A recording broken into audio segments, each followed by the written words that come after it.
Welcome back to The Explainer. Now, I want you to just picture this for a second.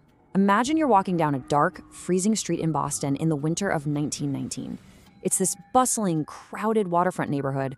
You've got laborers, horses, and carts everywhere. And then, out of literally nowhere, a disaster strikes that completely changes American history forever. It's an event that sounds, honestly, like a bizarre joke, but as we're going to see today, it was anything but funny. So picture walking through that city when suddenly a 25-foot wave of dark, sticky molasses comes crashing right toward you at 35 miles per hour. I know, when we hear the phrase molasses flood, it usually gets a bit of a giggle. Molasses is notoriously slow, right? Slow as molasses. But this explainer is going to show you the terrifying reality of what actually happened. Because this wasn't some slow trickle. This was a towering, high-speed tsunami that ripped through a city block and just obliterated everything in its path. 2.3 million. That is the staggering number of gallons of thick, freezing syrup that was unleashed onto Boston's North End waterfront in a matter of mere seconds. To put that into perspective for you, that's enough to fill about 3.5 Olympic-sized swimming pools. But instead of water, we're talking about a dense, suffocating sludge. So how on earth did 2.3 million gallons of this stuff end up looming over a crowded city street in the first place? Chapter 1: The Doomed Tank. To really understand this disaster, we have to look at the industrial backdrop of Boston in 1919. Towering over Commercial Street, which was one of the busiest hubs in the city, heavily populated by Italian and Irish immigrants, sat this colossal steel holding tank operated by the United States Industrial Alcohol Company, or USAI. Originally, during World War I, there was a huge demand for industrial alcohol to manufacture bombs and explosives, so they distilled molasses for the war effort. But when the war ended, USAI totally shifted gears. A full-blown prohibition panic set in. With a nationwide liquor ban exactly 1 year away, the company was rushing in a sheer panic to distill all that molasses into Rome before the ban kicked in. Let's actually break down the terrifying scale of this container. It was 50 feet tall and 90 feet wide, with a total capacity of 2.5 million gallons. But here's the most absolutely critical detail. The steel walls were dangerously thin. We're talking just 0.67 inches at the bottom, tapering to a mere 0.31 inches at the top. For the immense, crushing weight of millions of gallons of dense liquid, that is wholly inadequate. Structural engineers at the time knew better, but the whole thing had been rushed and haphazardly thrown together just to meet wartime demand. Chapter 2: Ignored Warning Signs. Because look, this wasn't just some freak accident that happened out of the blue. The signs that this tank was doomed were everywhere, and corporate leadership blatantly ignored them. Built hastily in the winter of 1915 by largely unskilled workers, the tank immediately started groaning and shuddering. Between 1915 and 1918, it leaked so badly that the company literally just painted it brown to hide the molasses stains. Neighborhood kids would run up with pails to collect the sweet syrup dripping from the cracks. Everyone knew it was flawed. But still, on January 13th, 1918, in their rush to beat prohibition, USIA refilled that tank to near maximum capacity with fresh molasses from Puerto Rico. The company absolutely knew how dangerous this was. Get this, a concerned laborer actually physically brought shards of keeling steel from the tank's walls right into the USIA treasurer's office to warn him. And the treasurer's reply, "I don't know what you want me to do. The tank still stands." Just a chilling, absolute apathy toward the safety of the entire surrounding community. But beyond the thin walls and the rushed construction, there was a fatal, invisible flaw. The steel they used contained way too little manganese. And why does that matter? Well, low manganese steel has a high transition temperature, which means it becomes incredibly brittle when it gets cold. January 15th, 1919 happened to be a mild 40-degree winter day in Boston.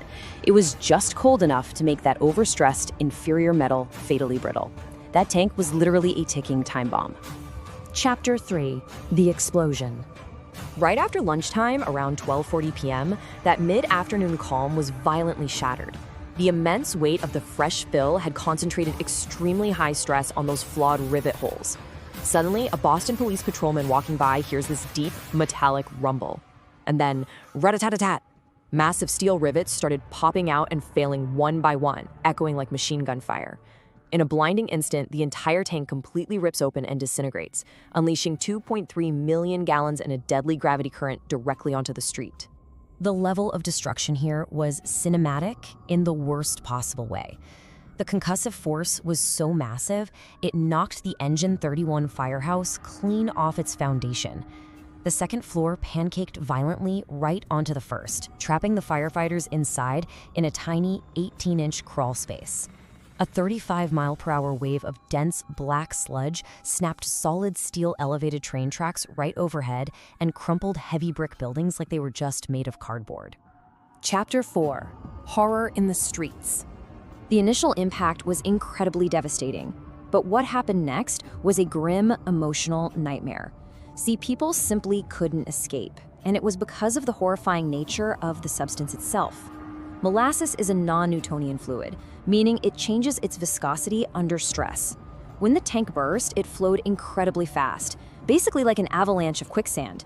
But as it spread out and that winter air cooled it down, the molasses began to rapidly congeal and harden.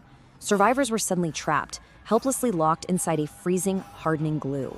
And the human toll was just heartbreaking.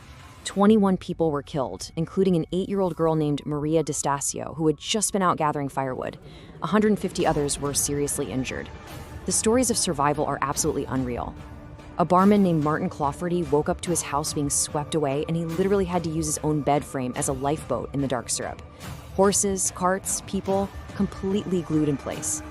First responders, firefighters, and sailors from a nearby Navy ship had to wade through thigh-deep, hardening muck, working around the clock to dig people out. As you can imagine, the cleanup was a monumental, bizarre task. You couldn't just sweep it up. Fresh water from the fire hydrants did absolutely nothing. It just sat right on top of the congealed tar. Finally, a firefighter had a brilliant idea: pump in salt water from Boston Harbor. The salt actually cut the molasses just enough to wash it away. They used millions of gallons of seawater, turning the whole harbor brown for months. Locals even said you could still smell the sweet, sickly scent of molasses on hot summer days for decades after. Chapter 5: Investigation and Aftermath. Now, the physical cleanup was over, but an absolutely massive legal battle was just beginning. USAI, desperate to avoid any responsibility for their shoddy, untested tank, made a wild claim. They tried to argue that the tank had been intentionally blown up with dynamite by Italian anarchists, exploiting the political fears of the era. But the victims fought back. It took a 5-year legal battle with over 1,000 witnesses, but the truth won out. A state auditor ruled decisively: no bomb. It was USAI's own negligence, poor planning, and fatally thin steel that caused the disaster. The auditor ordered the company to pay the victims and their families $628,000. To put that in perspective, in today's money, that's roughly $8 or $9 million. But the impact of this case went way beyond just the payout. By consolidating 119 plaintiffs into a single case, this became one of the very first significant class action lawsuits against a major US corporation. It practically paved the way for modern corporate accountability. And there's actually one more incredible twist to come out of all this. This single disaster helped change construction laws across the entire country. Before 1919, an architect didn't even have to sign their drawings. But after the Boston Molasses Flood, everything changed. Architects now had to show their work. Engineers were legally required to sign and seal their structural plans. And mandatory building inspectors had to actually review and approve projects before construction could even proceed. So I want to leave you with this question. The next time you walk into a safely constructed building, a skyscraper or a school, are you going to remember the 1919 wave of molasses that actually made it possible? It is a fascinating, terrifying piece of hidden history that proves sometimes our greatest safety measures are born from our strangest disasters. Thank you so much for joining me for this explainer, and as always, keep questioning the world around you.